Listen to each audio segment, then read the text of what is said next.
2047 के विकसित भारत की नींव रखने वाला चुनाव।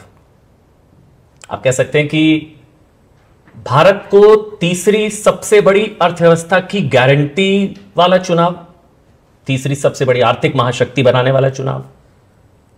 आप कह सकते हैं कि 140 करोड़ भारतीयों के सपनों और संकल्पों को साकार करने वाला चुनाव।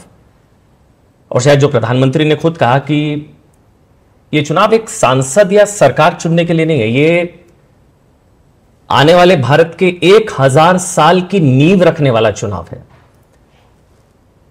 तो इस सबसे बड़े चुनाव पर देश का सबसे बड़ा नेटवर्क 18, मैं आपके साथ अमन चोपड़ा, और इस देश के सबसे बड़े चुनाव पर बात करने के लिए इस खास शो में हम अभिनंदन और स्वागत करना चाहेंगे देश के प्रधानमंत्री नरेंद्र मोदी जी का। और इस इंटरव्यू आपके दर्शकों को मिलने का अवसर मिला मुझे आज।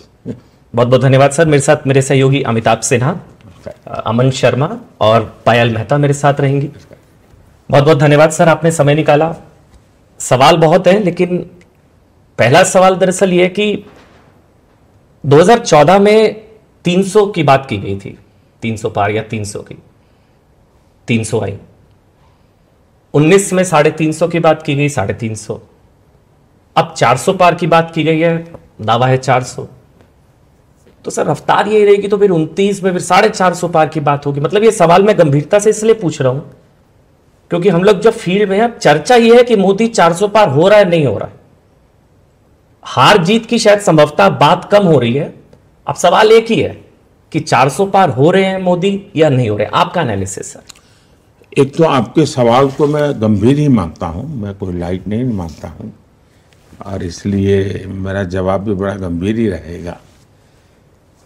आपने जो भूमिका बनाई,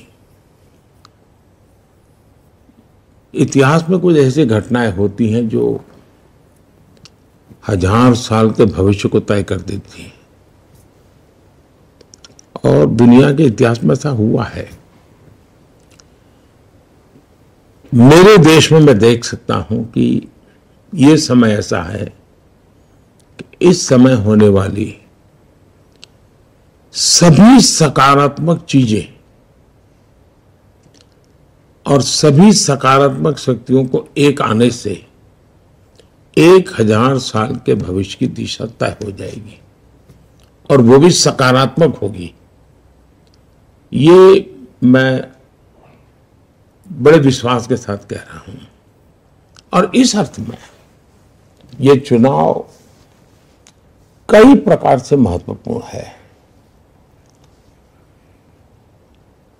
अब ज्यादातर देश का निर्णय आजादी के बाद पैदा हुए लोग वही कर रहे हैं, इसलिए नए सिरे से सोचते हैं। 21वीं सदी का जो जीवन है, अथवा 21वीं सदी में जिसने जन्म लिया है जी, वो अब निर्णायक एज ग्रुप में पहुंच गया है। तो एक बहुत बड़ा फैक्टर मैं इसको देख रहा हूं, और उसने बुराइयां देखी नहीं है, लेकिन उसके भीतर एक तड़प है कि दुनिया बदल रही है, हम क्यों नहीं बदलते, क्योंकि वो दुनिया को जानता है। इस देश में आज सबसे बड़ी पॉजिटिव मैं चीज देख रहा हूं वो ये है कि सामान्य मानवी, इसका दूसरा शब्द ही एस्पिरेशन है। हर इंडियन मतलब एस्पिरेशन। ये किसी भी देश की गति का बहुत बड़ा फोर्स होता है, चालक बल होता है, जो मैं देख रहा हूं। और वो सारे निर्णय अपने एस्पिरेशंस को ध्यान में रख के करता है। ये चुनाव वो ये सोचता है कि मेरे एस्पिरेशंस के अनुकूल मुझे क्या मिले क्या नहीं मिलेगा, और मेरा देश ऐसा होगा तो मैं इसे निकालूंगा, इस बात पर केंद्रित हुआ है। दूसरा, इस देश की महिला वर्ग, उन्हें लगा है कि हम एक समाज का एक हिस्सा है, इतना ही नहीं है, हम समाज में बहुत कंट्रीब्यूट कर सकते हैं। हम किसी से कम नहीं हैं, हम कुछ कर सकते हैं, उनके भीतर भी कुछ करना, जो करते हैं उससे अतिरिक्त करना, जो परंपरागत है उससे बाहर जाके करना, इस जज्बा पैदा हुआ है।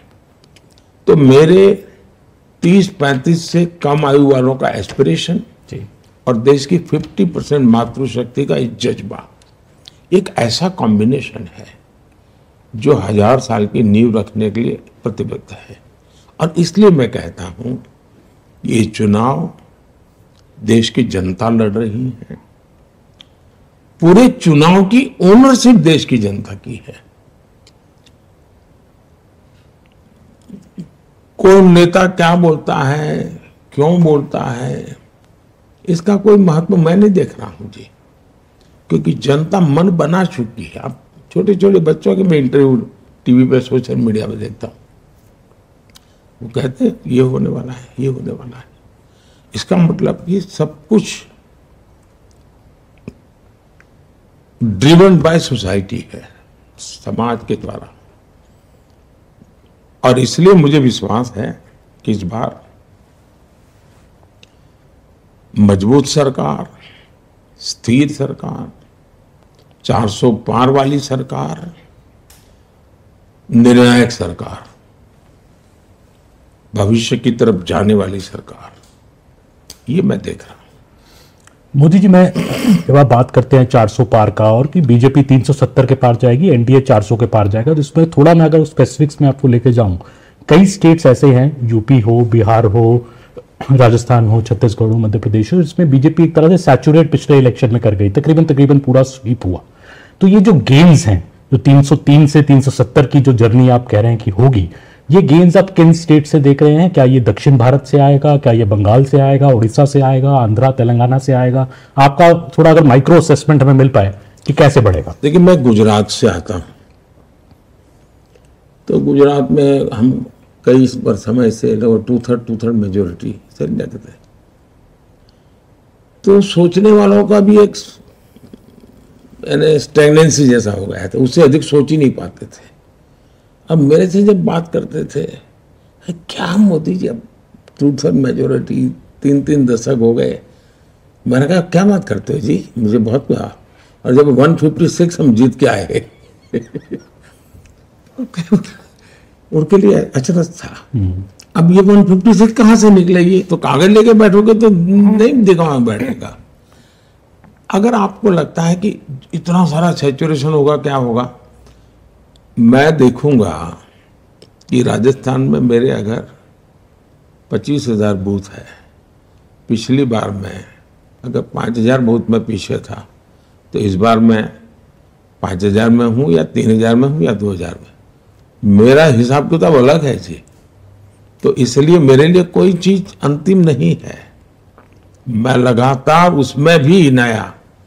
फिर मैं ये देखता हूं, मान लीजिए मुझे एक बूथ में विजय मिला, तो मैं पूछता हूं अच्छा वोटिंग क्यों ज्यादा नहीं हुआ, वोटिंग ज्यादा हुआ तो वोट क्यों ज्यादा नहीं मिला। मैं इतनी बारीकी से प्लान करता हूं, और मैं मानता हूं कि चुनाव है ये एक बड़ा विज्ञान है, ये सिर्फ आंकड़ों का खेल नहीं है जी। और कैंपेन है वो केमिस्ट्री है, आपकी केमिस्ट्री कैसी बनती है इस पर है।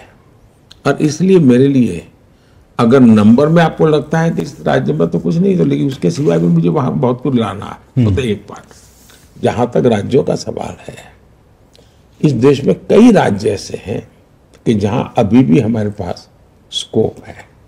अब जैसे अंडमान निकोबार, पिछली बार हम नहीं थे, इस बार हम आएंगे। यानी ऐसी एक एक गिनते जाओगे तो आपको अच्छा, हाँ यार मोदी ने बराबर हिसाब कर लगा के रखा है। तो मेरा पक्का मत है कि हम बहुत सी जगह पे हम काफी कुछ करेंगे इस बार, क्योंकि दक्षिण भारत आपका एक बड़ा फोकस भी रहा है सिलेक्शन। ऐसा है कि मेरा फोकस पूरा हिंदुस्तान है, मैं टुकड़ों में नहीं सोचता, और चुनाव के लिए मैं काम नहीं करता हूं। हम जीत करके इसलिए नहीं आए हैं कि अगली सरकार कैसे बनेगी, हम जीत करके इसलिए आए हैं कि आने वाले 5 साल में देश कैसा बनेगा। और इसलिए मेरी पूरी तपस्या या मेरा फोकस देश बने इसके लिए है। और जब देश बनाना है तो हिंदुस्तान का हर हिस्सा उसमें उतना ही, जैसे G20 मैंने किया, तो मैंने ये नहीं कहा कि बीजेपी के राज्यों में G20 होगा, हिंदुस्तान के हर कोई, अंडमान निकोबार में भी G20 होगा, लक्षद्वीप में भी G20 होगा। मैं पूरे देश को लेकर के चलता हूँ।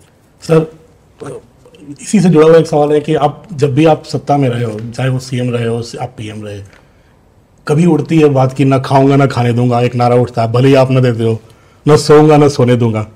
अब बात हो रही है एपेटाइजर 10 साल था, अब मेन कोर्स आना बाकी है। तो अब ये मेन कोर्स क्या है आने वाले थर्ड टर्म के लिए? इसको देश की जनता भी जानना चाहती है हम लोग। उसके बहुत सारे पहलू हैं, देश को आगे ले जाने का बहुत सारे पहलू हैं। अगर मैं कहूं कि भविष्य में देश हमारा कैसे आगे बढ़ेगा, अब ये पूरी तरह हम टेक्नोलॉजी ड्रिवन एरा में है। अब टेक्नोलॉजी डिसरप्टिव है, ट्रांसफॉर्मेटिव है और इजीली एक्सेस है, यानी हर व्यक्ति बहुत अडॉप्ट कर लेता है तुरंत। ऐसी स्थिति में अगर आप बड़ी सहजता से चले तो मैं समझता हूं कि बहुत बड़ा स्कोप है। जहां तक मैं खाता नहीं, खाने देता नहीं, उसको आज की जो मेरी वो देशी भाषा है, आप लोग जो इस दुनिया से हैं वहाँ कहते हैं करप्शन के प्रति जीरो टॉलरेंस, तो वो मेरा रहेगा ही। लेकिन एक चीज अब मैं और उसमें कोशिश कर रहा हूँ कि हमारे इस प्रकार से काम करने वाली इंस्टीट्यूशंस है, उसमें की समाज में एक प्रतिष्ठा बढ़नी चाहिए। दुर्भाग्य से हम हमारे देश में जो मुझे अनुकूल नहीं वो सब निकम्मा, ये जो सोच है एक टोटली अनडेमोक्रेटिक सोच है। और उसी में से कुछ पत्रकारों को ब्लैकलिस्ट कर दिया जाए, वो उसी सोच का परिणाम है कि रिजेक्टेड। क्यों? क्योंकि तुम मेरे अनुकूल नहीं हो। बॉयकॉट। वो अनडेमोक्रेटिक है, लोकतंत्र की हत्या है वो। और इसलिए हमारी इंस्टीट्यूशंस के साथ भी वही हो रहा है। जैसे पत्रकार के साथ हो रहा है, तो मेरे अनुकूल नहीं तो निकम्मे। तो इंस्टीट्यूशन, तुम मेरे घर पे रेड मत करो, मैं तो चोरी करता रहूंगा, तो इंस्टीट्यूशन निकम्मी।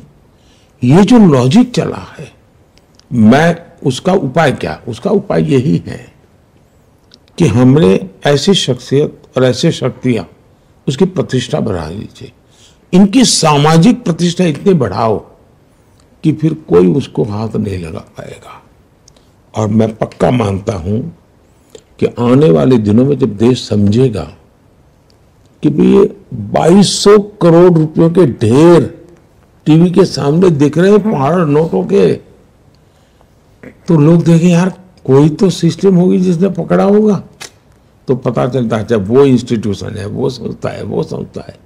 तो उसके जैसे सेना के प्रति आज एक सम्मान का भाव है, वैसा ही सम्मान का भाव जो देश के लिए काम करने वाले इंस्टीट्यूशन है उनके पास होना चाहिए।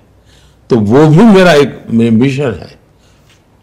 जब प्रतिष्ठा बढ़ती है तो उनकी अपनी बुराइयां होती है वो भी कम होती है। उनके भीतर कभी कभी बुराइयां जो आती हैं, आप मान सम्मान और तो उसको लगता है जीवन में बहुत मिल गया है जी, वो बुराइयों से बचता है। तो वो भी मनोवैज्ञानिक रूप से एक तरीका होता है। तीसरी बात है कि लोगों को तो ये लगेगा ठीक है सरकार ने पैसे ले लिए, हमारा क्या है। तो मेरी कोशिश ये है कि न खाऊंगा न खाने दूंगा, वो आगे है। जिसने खाया है वो निकालूंगा और जिसका खाया उसको खिलाऊंगा। और इसलिए जैसे केरला में जो कोऑपरेटिव बैंक का नेटवर्क है वो लेफ्टिस्टों का है, ये वाम वहां जो पार्टी है उसका है। इन्होंने क्या किया, ये लेफ्टिस्टों के लिए से बार छवि ऐसी है कि दूध के धुले हुए हैं। उन्होंने कोऑपरेटिव बैंक में एक बहुत बड़ा स्कैम किया हुआ है। गरीबों के पैसे हैं, मिडिल क्लास के पैसे हैं, सैलरी वाले सोसाइटी उसके पैसे हैं, और बच्चों की भलाई के लिए बेचारों ने पैसे बैंक में रखे हैं, ये बैंक डूब गए। क्यों डूबी? तो ये उसके संचालक जो कम्युनिस्ट लीडर हैं, उन्होंने खजाने का अपने पर्सनल व्यापार के लिए उपयोग किया और उसमें घाटा आया तो ये बैंक डूब गई, या उसमें से चोरी की तो बैंक साइफन कर गए पैसे। अब हमने उनकी प्रॉपर्टी को सीज किया है। अब मेरी इरादा यह है कि मैं इनकी पर्सनल प्रॉपर्टी को ऑक्शन करूंगा। जो पैसा आएगा, ये जो बैंक में जिसने पैसा जमा किया है उसका नाम है, उसको मैं वापस करूंगा। अब जैसा लालू जी ने, इससे प्रूवन केस है कि जमीन के बदले में नौकरी दी, रिकॉर्ड पे है, उसमें कोई बड़ा वो प्रॉब्लम नहीं है। अब पता है कि इसकी जमीन, ये नौकरी मिली और उसके बदले में जमीन लिखवा ली, तो मैं चाहूंगा कि जिसकी जमीन है उसको जमीन वापस मिले। बंगाल के अंदर करीब 3,000 करोड़ रुपया की संपत्ति हमारे जब्त की हुई है। अब ये जो वहां रेट कार्ड है हर नौकरी के लिए, कि टीचर बनना है तो ये, पीएन बनना है तो हाँ, आंगनबाड़ी वर्कर, पैसा रेट कार्ड है, कट मनी, और नीचे से ऊपर तक ये पैसे ऐसे बांटे जाएंगे, ये व्यवस्था है। अब ये पैसे पकड़े गए हैं, नोटों के ढेर पकड़े हैं। मैं खोज रहा हूं कि जिसका ट्रेल मिले कि हाँ भाई उसने यहां से पैसा ब्याज से लिया था, ये तारीख को लिया था, इस तारीख को इसको दिया था, या बैंक से निकाला था इधर को दिया था, तो मैं ऐसे जो ईमानदारी से मुझे हाथ लगेगा हाँ ये पैसा रियली उसका मालिक यही है, मैं ये पैसे उसको वापिस लौटाऊंगा। इसलिए अब मेरा न खाता हूं न खाने देता हूं, अब आगे में है कि जिसने खाया है उसको निकालूंगा और जिसका गया है उसको खिलाऊंगा। मोदी जी, क्योंकि मैं लंबा समय बंगाल में रही हूँ तो मेरा सवाल बंगाल से जुड़ा हुआ है। अब बंगाल में क्या बीजेपी के लिए प्रोस्पेक्ट्स दिखते हैं? और दूसरी बात यह है कि माँ माटी मानुष की बात करती थी ममता बनर्जी, आपके लिए भी मिक्स्ड इमोशंस रहते हैं, कभी आपको बहुत स्नेह से वो आम भी बेचती है, टॉक मिष्टी कहते हैं हमारे बंगाल में, मतलब खट्टा मीठा टाइप का रिश्ता है। आपको लगता है कि वो कंट्रोल नहीं कर पाई जिस तरह के अट्रॉसिटीज हम देखते हैं महिलाओं के खिलाफ? हमने असेंबली इलेक्शन में जिस तरह का वायलेंस देखा, आपको लगता है she has lost control completely off the state? ऐसा है कि उनको ये राजनीति सूट करती है, इसलिए वो सरकारी मशीन का उपयोग ही इस मकसद के लिए करती है। ये एक प्रकार से उनका शासन पे इतना कंट्रोल है, लेकिन गलत दिशा में है। वे शासन पे कंट्रोल नहीं है और शासन में बैठे हुए कोई लोग करते ऐसा नहीं है, वो खुद ही करवाती हैं, खुद ऐसे करने वालों को प्रोटेक्शन देती है। उनका खुद का कन्विक्शन है कि ये जो कुछ भी हो रहा है यही रास्ता है सत्ता में रहने के लिए। और मैं मानता हूं मुख्यमंत्री जी मुझे आम भेज दें या मिष्टी दही भेज दें, वो तो शायद एक प्रोटोकॉल के हिसाब से वो करते रहते हैं, मैं उनका धन्यवाद भी करूंगा। लेकिन इसका मतलब ये नहीं है कि जो गलत हो रहा है उसके विषय में हम आंख बंद रख सकते हैं, ये तो नहीं हो सकता है। अब बंगाल में क्या प्रोस्पेक्ट्स देखते हैं भाजपा के लिए, खास करके इस इलेक्शन? भारतीय जनता पार्टी एक बहुत ही सफलता, इतनी तेजी से बीजेपी का ग्रोथ किसी राज्य में नहीं हुआ जितना बंगाल में हुआ। 3 में से हम 80 क्रॉस कर गए, 3 MLA थे। लेकिन मेरे देश का दुर्भाग्य देखिए और एक खान मार्केट गैंग देखिए कि जिसने सत्ता नहीं बनी इसलिए पराजय, अरे 3 से 80 क्रॉस कर गए भाई, बड़ा विजय था हमारा। लेकिन खान मार्केट गैंग ने देख लिया कि भाजपा के तो सपने खत्म हो गए। आज हमारे MP बंगाल में और बड़े शान से काम कर रहे हैं जी। और इसलिए भारतीय जनता पार्टी के लिए बहुत तेजी से विकास है, अद्भुत स्वीकृति है, समाज के सभी वर्गों में है। और अब बंगाल के लोग दूसरा विभाजन नहीं देखना चाहते। अब बंगाल को टूटता हुआ देखने की तैयारी बंगाल के लोगों की नहीं है। सर, बंगाल के बाद एक बार मैं दिल्ली को लेकर सवाल पूछना चाहता हूं। दिल्ली के मुख्यमंत्री अरविंद केजरीवाल 40 दिन तिहाड़ में गुजारे, बाहर चुनाव प्रचार वो कर रहे हैं, वो ये कह रहे हैं कि मतलब वो इकोसिस्टम या वो खुद इसको अपनी जीत बता रहे हैं, जैसे घोटाला हुआ नहीं, वो कह रहे हैं कि मुझे चुनाव जिताओगे तो मैं जेल नहीं जाऊंगा और रिजाइन बिल्कुल नहीं करूंगा, ये सब प्लॉट था मेरे अगेंस्ट। कह रहे हैं कि ये बेल है, मेरी जीत है। इसको आप किस तरह से देखते हैं सर? ऐसा है कि मैं व्यक्तिगत उनका जो मामला चल रहा है उस पर कोई भी टिप्पणी करूं उचित नहीं है, क्योंकि अभी मामला कोर्ट में है। मेरी चिंता कोई व्यक्ति नहीं है, मैं तो अदालत ने क्या कहा उसके पर अगर ध्यान केंद्रित करूं तो शराब घोटाले में हाईकोर्ट की टिप्पणी क्या है, हाईकोर्ट ने क्या कहा है, मैं उसको तो मानूंगा। एजेंसी ने क्या किया है छोड़ो, किसी बीजेपी स्पोक्स पर्सन ने क्या कहा है वो छोड़ो, वो स्वयं क्या कहते हैं वो छोड़ो।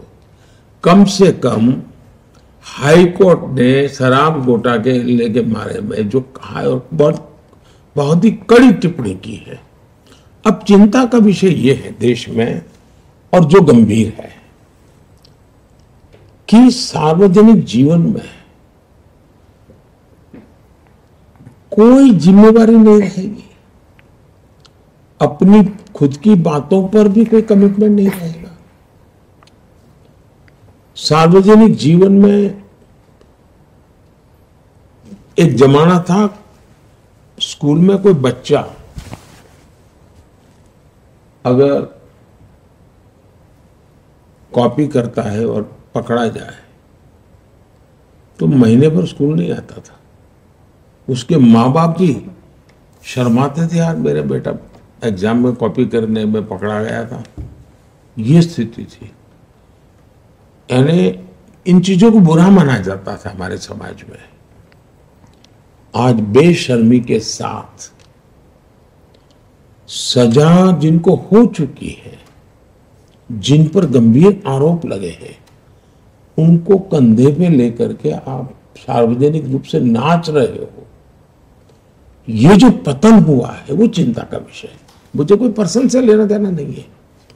अगर ये हुआ तो भ्रष्टाचार की होता क्या, पहले जमाने में डाकू होते थे, महिमा मंडन होता था उनका, वो डकैती करते थे, महिमा मंडन होता था समाज में।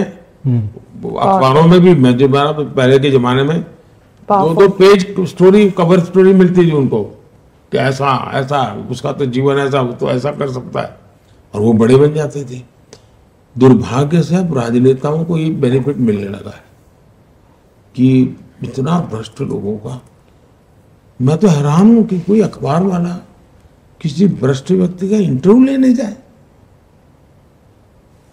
एक चार्ल्स शोभराज मैंने अपना देखा था कि लोग इसका इंटरव्यू करने जाते थे, और आज मैं देख रहा हूं, वरना कोई भाई अब इनके विषय में एक बार क्लियर हो जाए तब तक रहने दो।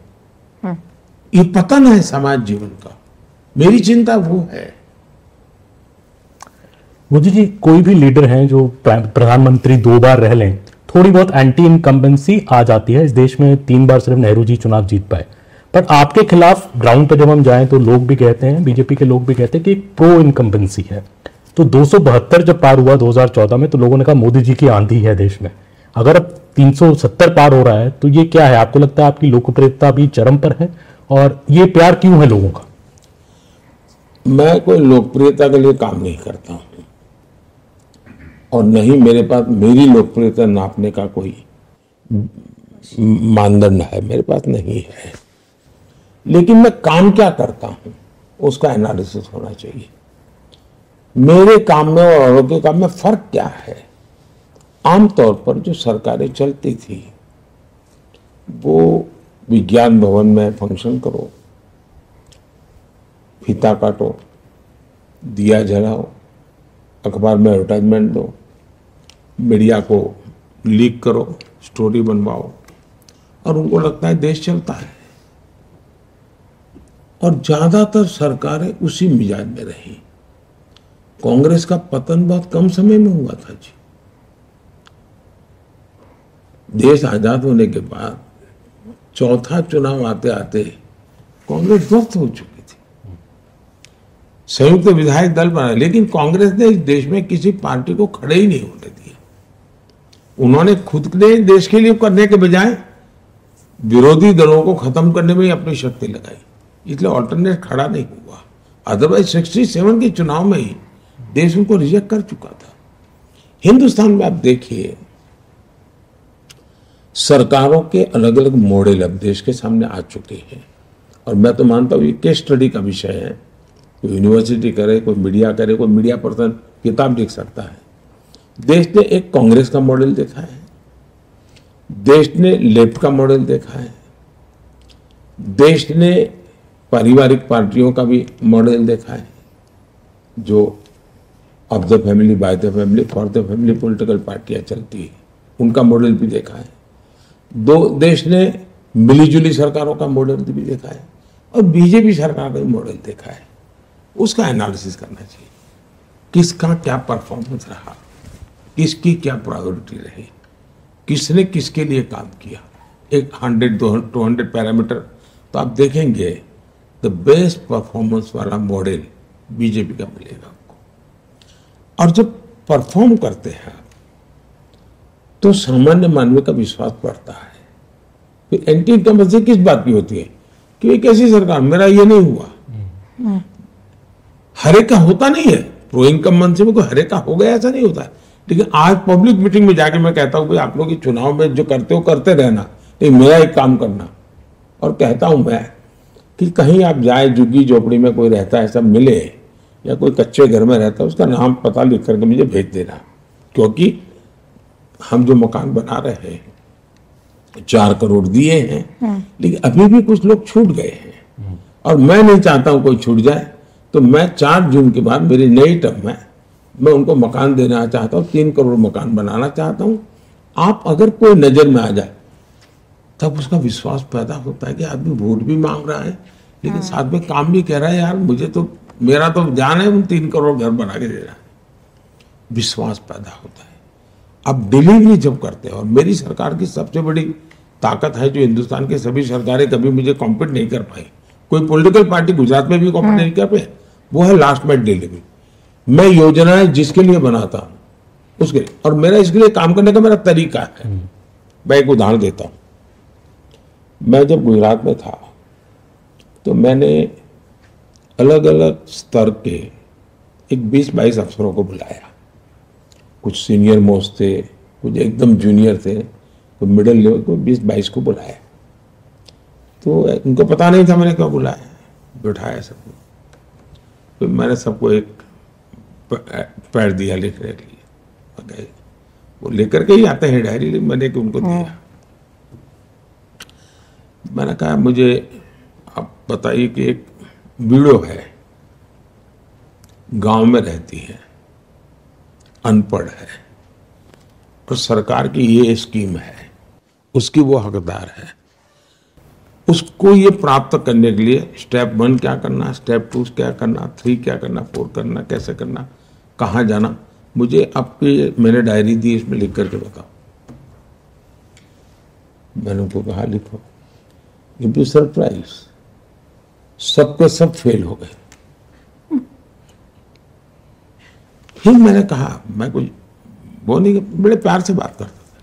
मैंने कहा मुझे बताइए भाई, आप IAS अफसर हैं, किसी की 20 साल की नौकरी हो गई, किसी की 2 साल की हो गई, आपको पता नहीं है कि एक वीडियो को बेनिफिट लेने के किस किस जगह से गुजरना पड़ता है, फॉर्म कहाँ से लेना होता है, अप्लाई का। मैंने कहा बताइए, हमने ऐसी व्यवस्था बनाई, उस वीडियो को क्या फायदा होगा। तो उनको लगता है हाँ यार कुछ तो कमी है, और फिर वो करेक्ट करते थे। तो मेरे दिल में ये रहता है कि भाई मैं योजना बना दूं, वाहवाही करूं, एक एडिटोरियल छप जाए, ठीक है, मेरा गुजारा हो जाएगा। लेकिन आम आदमी, मेरी पूरी कार्यशैली ये लास्ट में डिलीवरी की है, परफॉर्मेंस की है, और उसका परिणाम होता है। दूसरे जैसे स्वच्छता अभियान, स्वच्छता अभियान में तो सरकार ने क्या करना था, लेकिन मैं झाड़ू लेकर के घूमता था।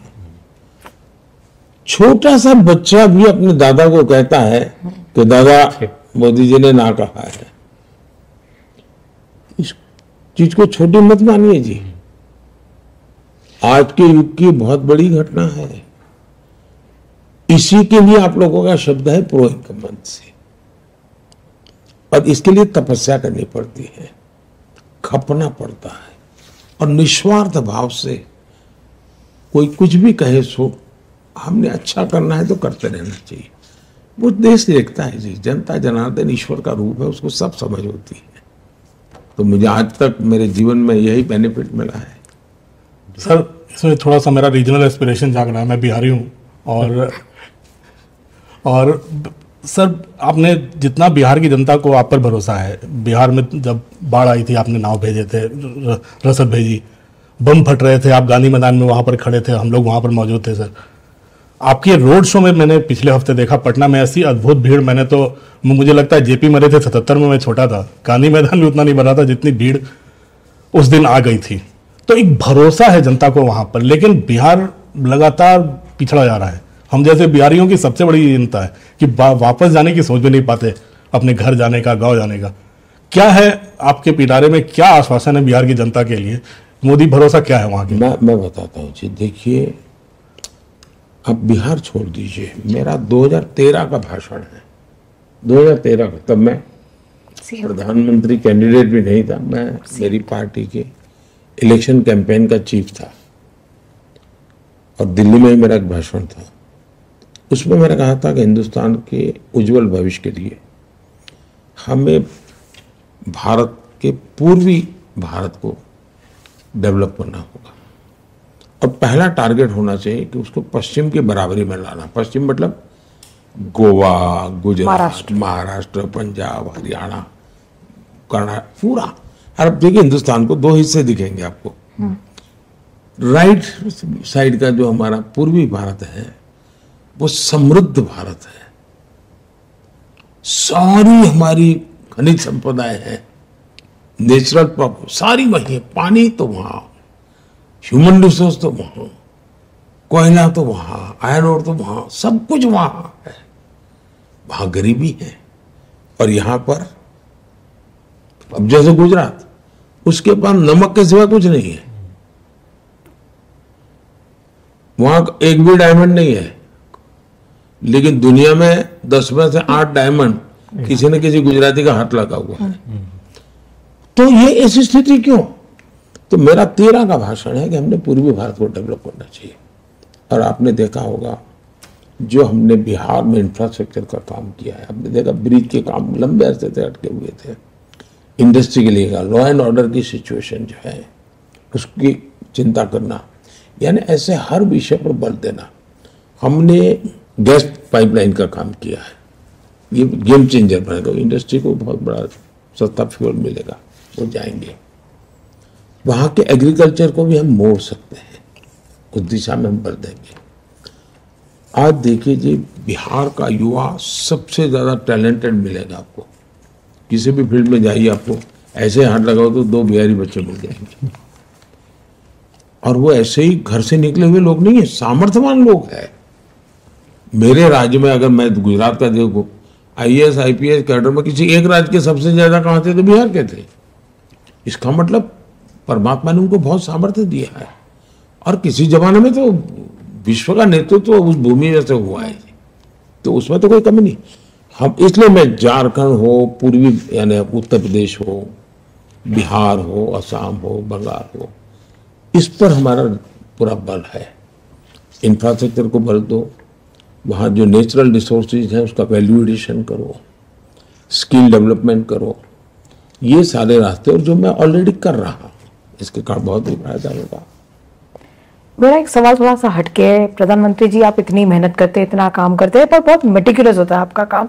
हमने कई बार जो स्टोरीज के वहाँ पे लोग जानना चाहते हैं कि आप इस तरह से किस तरह से काम करते हैं। जैसे अभी कभी आपने कोई रेस्क्यू ऑपरेशन चला है तो उसका नाम ऑपरेशन गंगा रखा या देवी शक्ति रखा, क्या सोचते हैं आप? नाम, एवरीथिंग, नेम इज ऑल्सो बहुत पर्टिकुलर होता है आपके लिए। इसमें मेरे 2 अनुभव है जी।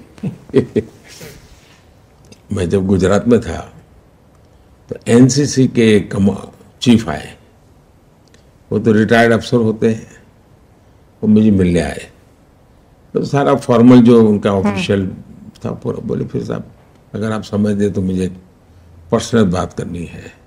मेरी ड्यूटी के सिवा है। नहीं, मैं कहा जरूर आप आए, बात कीजिए। बोले मेरी पत्नी का एक आपको मैसेज है। मैंने कहा क्या? बोले मेरी पत्नी पूछती है कि मोदी जी सारी योजनाओं के नाम संस्कृत में क्यों रखते हैं? कोई सरल नाम रखे। ये सब मुझे सवाल पूछा था। हमारे देश में क्या हुआ है जी, हर चीज का एक उसको सुनते ही ध्यान में आना चाहिए, इसके लिए है।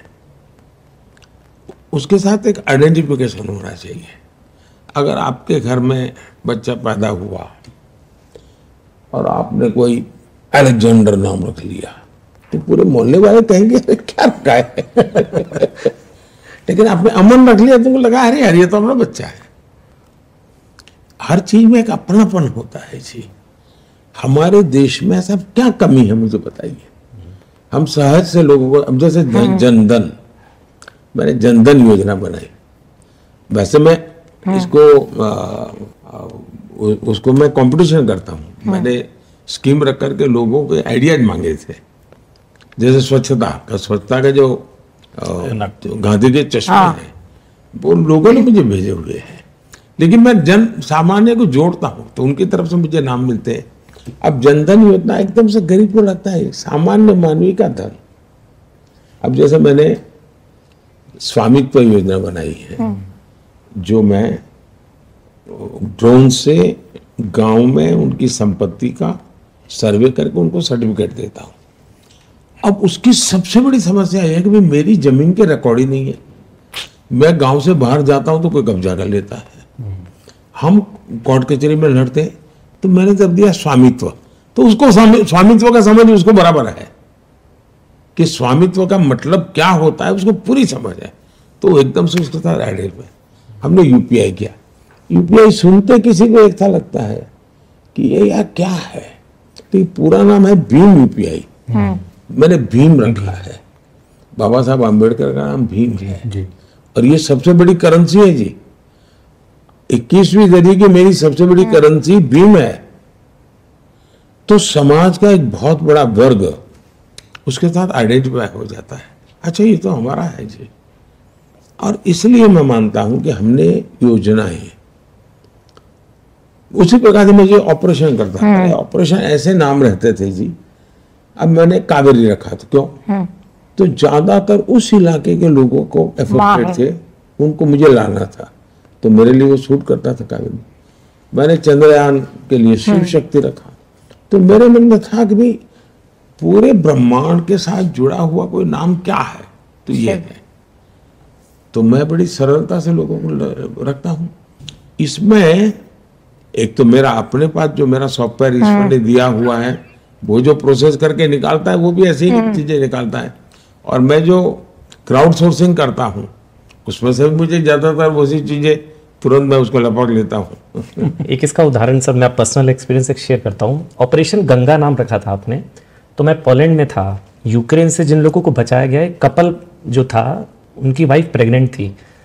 तो जब उन्होंने बोला कि जब ये बेटी जो पैदा हो रही है तो मैं इस बेटी का नाम गंगा रखूंगा, तो वो मुझे अभी याद आया। लेकिन मैं सवाल दरअसल चुनाव प्रचार को लेकर पूछूंगा कि पूरे चुनाव प्रचार में समाज में वोट के लिए दरार पैदा करने की कोशिश की गई। कैसे? मैं अब जैसे राहुल गांधी का एक बयान आया, उन्होंने बोला है कि मैं जब से पैदा हुआ हूं सिस्टम को मैं समझता हूं, किसको अटैक करना है, किसको टारगेट करना है, मैं ही सिस्टम हूं और सिस्टम लोअर कास्ट के खिलाफ अलाइंड है। मुझे जो आपत्ति व्यक्तिगत तौर पर लगी, उन्होंने इस बार जुडिशियल और मिलिट्री को भी नहीं छोड़ा, वो भी लोअर कास्ट के खिलाफ अलाइंड है। ये बयान जब आप सुनते हैं तो आपको कैसा लगता है सर?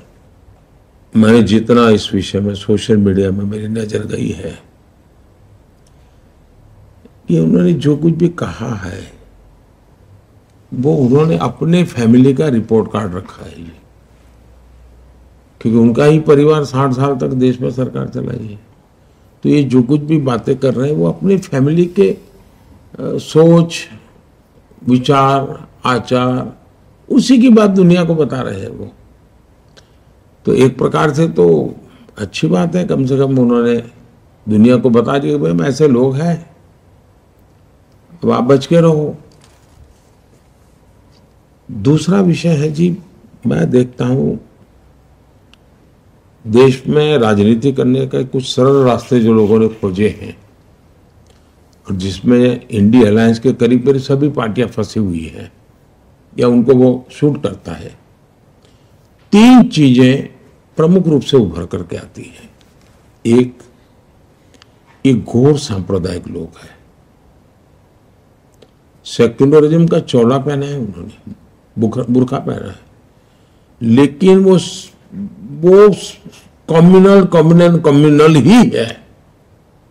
वे उनके लिए हर चीज देखते ही कोई भी आइडिया आता है तो कम्युनल फ्रेम में ही आता है उनको, उसके बारे में उनको कुछ आता ही नहीं है।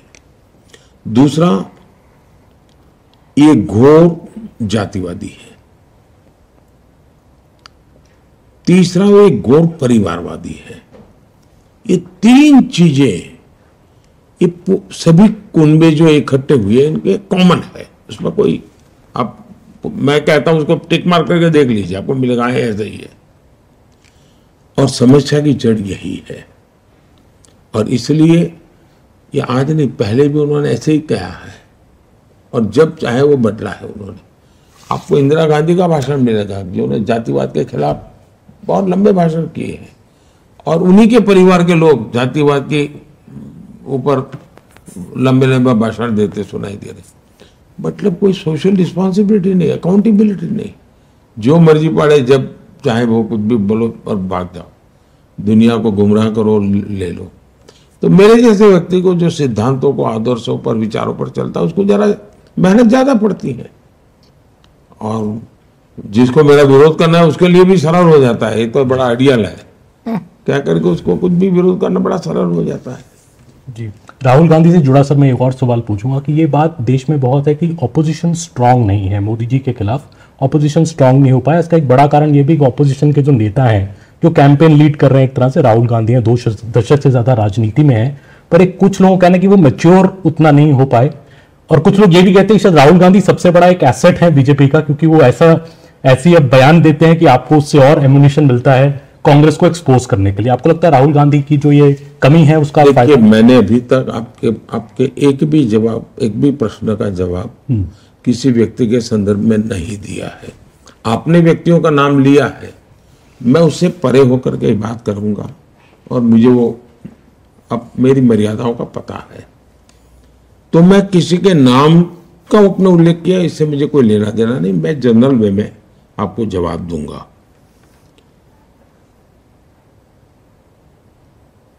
लोकतंत्र के लिए बहुत आवश्यक है कि एक बहुत ही मजबूत विपक्ष हो, बहुत ही सजग विपक्ष हो, और सरकार को तलवार की नोक पर चलने के लिए मजबूर करे, ऐसा विपक्ष होना ही चाहिए। और मुझे इस देश में टैलेंट की कमी नहीं लगती है।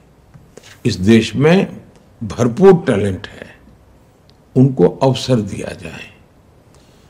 मुझे लगता था कि 2014 से 2024 एक अच्छा विपक्ष मुझे मिलता। मेरे भी जीवन में कोई कहेगा क्या कमी है, तो अब अच्छे विपक्ष का अभाव ही मैं कमी महसूस करता हूं, क्योंकि उनसे मुझे कोई पॉजिटिव कंट्रीब्यूशन मिल ही नहीं रहा है।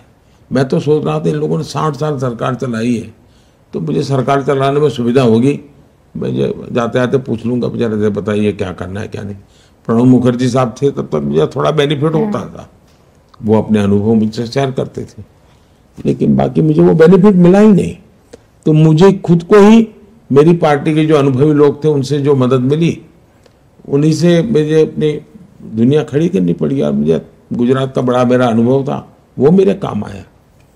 विपक्ष किसी भी प्रकार से काम नहीं आया, और नकारात्मकता इतनी कि देश हित के अत्यंत महत्वपूर्ण निर्णय जो कभी उनकी खुद की पार्टी के मैनिफेस्टो में है, वही आज उनको पॉलिटिकली बेनिफिट लेने के लिए उसे उल्टा करना, ये चीज मैं समझता हूं कि चिंताजनक है। लेकिन मैं इस बात से सहमत हूं कि भारत जैसे लोकतंत्र में मजबूत विपक्ष होना चाहिए, सक्रिय विपक्ष होना चाहिए और बहुत ही वेल ट्रेड, वेल इन्फॉर्म विपक्ष होना चाहिए। इसका लाभ होता है जी। मैं गुजरात में था सीएम, मेरे यहाँ विपक्ष में जो लोग थे, लेकिन सभी सीएम वगैरह बैठते थे तो उसका एक दबदबा रहता था जी, और उसका लाभ होता था। हाउस में ट्रेजरी बेंच के लोग भी इधर उधर होते नहीं थे जी, उसका बेनिफिट होता था। अभी तो हालत ऐसी नहीं है जी, मेरे दिल में एक दर्द है ये। प्रधानमंत्री जी, इसी से जुड़ा हुआ ये एक सवाल है कि आपने, मुझे लगता है कि 150 पौने 200 रैलियां रोड शो कर चुके हैं अभी तक पिछले 2 महीनों में, लेकिन उससे भी ज़्यादा लग रहा है कि बदजुबानी विपक्ष की बढ़ी हुई है, उससे ज़्यादा आपके खिलाफ गालियां पड़ रही हैं। इस बार पहली बार ऐसा देखा गया है, माता पिता तक लोग सवाल मतलब बदजुबानी कर चुके हैं, गालियां दे रहे हैं। और पहली बार हम लोगों ने देखा है कि ऐसा चुनाव आया है 2002 का, जब से आप चुनावी राजनीति में आए, कि पहली बार माँ के आशीर्वाद के बिना, क्योंकि हर बार आप वोट करने जाते थे और माँ का आशीर्वाद लेने जाते थे, हम लोगों ने गांधीनगर में हमेशा देखा। तो ये मिस कर रहे थे आप, और दूसरा ये बदजुबानी कैसे लेते हैं आप? मैं 2 चीजों को अलग करके देखता हूँ। ये कहना कि मुझे अभी भी गालियां पड़ रही है वो सही नहीं है। शायद मेरे जन्म से पहले से गालियां मेरे लिए तैयार रही है, और 2001 में जब मुझे मुख्यमंत्री का काम मिला, तब मुझे शायद कोई ऐसा विषय नहीं जिसमें मुझे गाली ना पड़ी हो और बिना कारण मेरे बाल नोच लिए हो।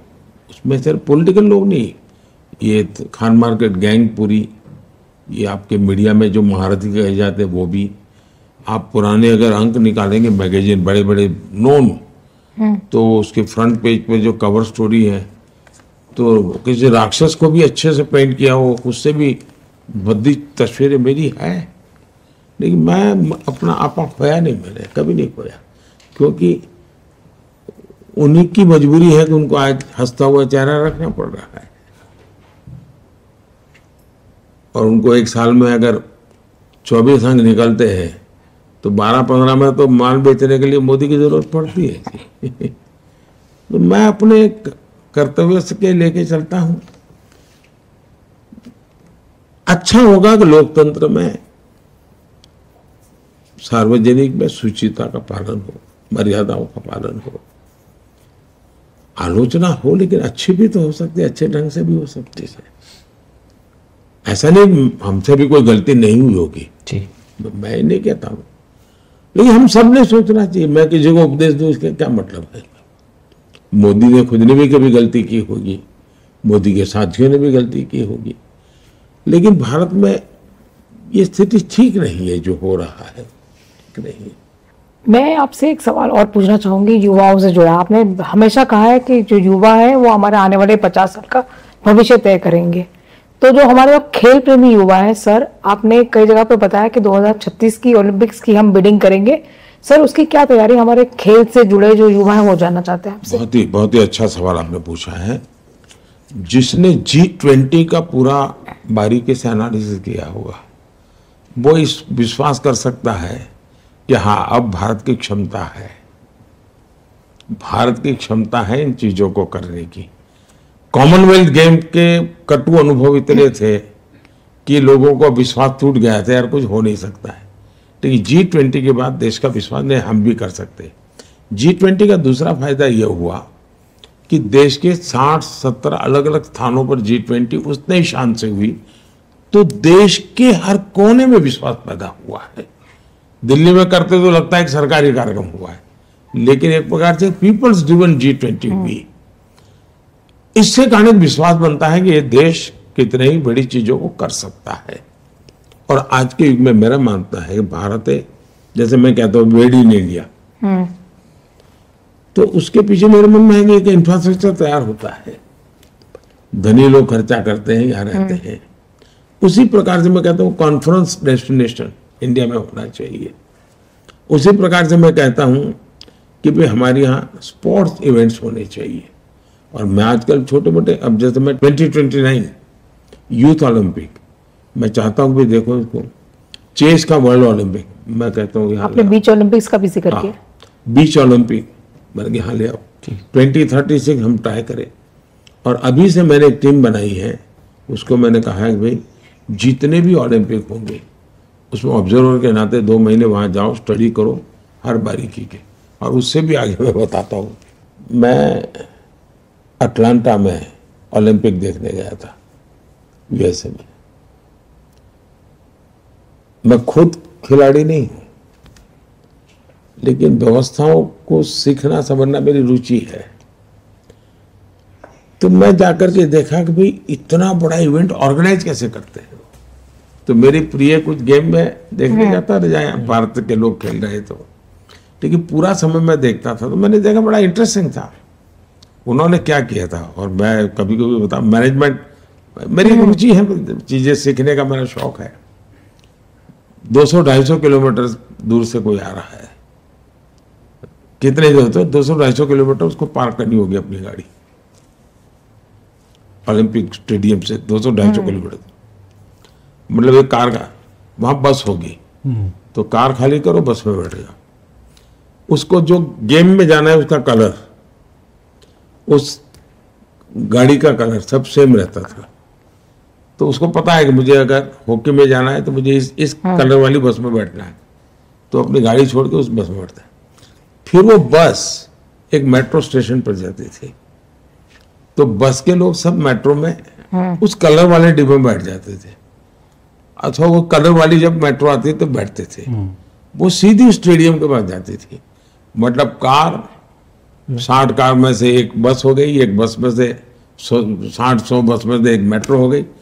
इन्होंने 1-8 करोड़ लोगों को ट्रांसपोर्टेशन इतनी बढ़िया, ऐसी चीजें मैं उस समय स्टडी करता था। तो मैंने मेरी टीम को कहा भाई हर चीज स्टडी करो और स्टडी करके लाओ।